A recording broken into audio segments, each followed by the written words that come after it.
Ration दुकानातून महिलांना साडी वाटप करत आहेत। वडेट्टीवारांचं एक स्टेटमेंट आलं आहे आज की महिलांना साडी न देता शस्त्र द्या, महिलांवरील अत्याचाराकडे बघा, इंटरिम बजेट त्या ठिकाणी सादर झाला आणि त्यामध्ये राज्याचे अर्थमंत्री यांनी तो त्या ठिकाणी मांडलेला आहे आणि त्यामध्ये इंटरिम बजेटमध्ये हा एक मुद्दा आला आहे।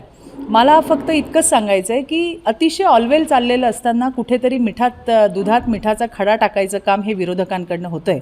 हे काही नवीन नाही आहे आम्हाला, आम्ही यांच्या कुठल्याही टीकेला काही फार जुमानत नाही। मला चांगलं आठवतं आहे की ज्या वेळेला आमचे नेते देवेंद्रजींनी त्या ठिकाणी महायुती सरकारकडनं STचा प्रवास 50% सवलत ही महिलांना दिली होती, त्याही वेळेलाही अशाच पद्धतीने बोलले होते।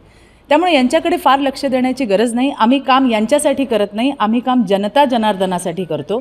आणि आज तुम्हाला मी विश्वासाने सांगते, मी गावखेड्यामध्ये फिरत असते, 50% मातृशक्ती या देशातली 50%, आपल्या राज्यातली 50% मातृशक्ती ही भारतीय जनता पार्टीसोबत आहे, मोदीजींसोबत आहे, देवेंद्रजींसोबत आहे, एकनाथरावजी शिंदेंसोबत आहे आणि अजित पवारांसोबत आहे। कारण ज्या वेळेला 2.5 वर्ष यांचं राज्य होतं ते विसरले असतील की मुंबईसारख्या शहरामध्ये एका महिलेच्या गुप्तांगामध्ये लोखंडी रॉड टाकून तिला मारण्याची घटना घडली।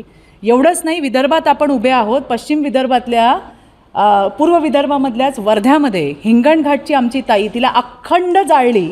हे सगळं विसरलेत ते, त्याच्यामुळे त्यांना थोडंसं गजनी झाल्यासारखं झालं आहे। तर वडेट्टीवारांना पुन्हा एकदा या सगळ्याची आठवण करून द्यायला मला नक्की आवडेल, यावं त्यांनी कधीतरी। मी सगळा पाढा वाचून दाखवते आणि याच्यासाठी आम्ही विशेष अधिवेशन घ्या म्हणून सुद्धा सरकारकडे ज्यावेळेला मागणी केली तेव्हाचे तत्कालीन मुख्यमंत्री उद्धवजी ठाकरे आणि यांचं महाविकास आघाडी सरकारने आमच्यावरती गुन्हे दाखल केले, हे आम्ही विसरणार नाही।